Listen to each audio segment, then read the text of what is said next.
topic is titled Finding Your Purpose. And I'm taking my text from John chapter 1, verse 35 to 42.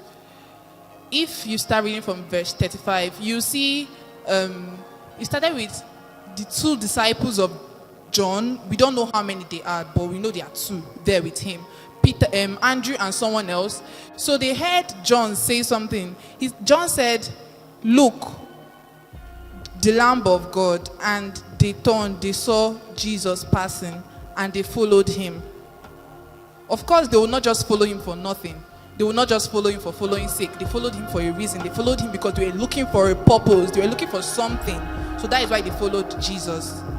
So this all started with John being a forerunner of Jesus, telling them and paving the way for Jesus, telling them that he's the one who came to tell about Jesus coming.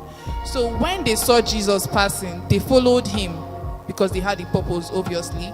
And when they followed Jesus, of course, he had to turn back, and he looked at them and he said, "Why are you following me? What do you seek?" If you read the Marriage NIV, he asked them, "What do you seek?" They did not ask for money. They did not ask for fame. They did not ask or say anything or question his existence. They said, "Where do you stay?" And Jesus told them, "Come and see." Now, this is telling us as believers or as Christians that if you follow Jesus, he's not going to push you away. When they followed Jesus and he asked them, "What do you seek?" He told them, they told him, "Where are you staying?" So obviously he told them, "Follow me." So he's not going to pursue you. He's not going to chase you away if you follow him.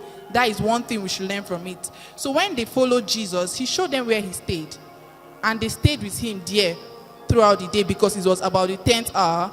The other NIV is going to tell you 4 o'clock. So it was already late, and they stayed with Jesus. Now, after that day, Andrew, the son of John, yes, he went home and told his brother Peter, "Come and see, I have seen the Messiah," meaning Christ. And Peter followed. Okay, he was referred to Simon there. So Simon followed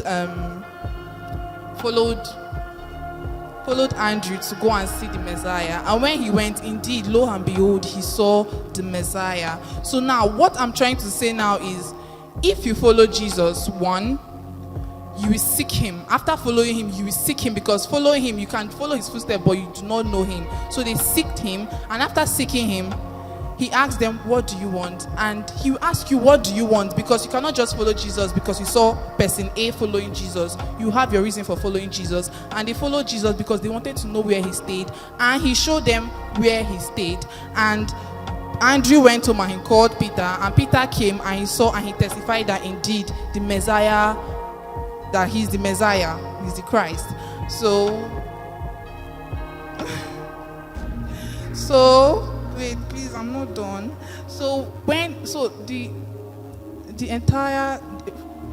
At the end of everything, what I'm trying to say is that if you follow Jesus, he's not going to pursue you, he's not going to chase you away.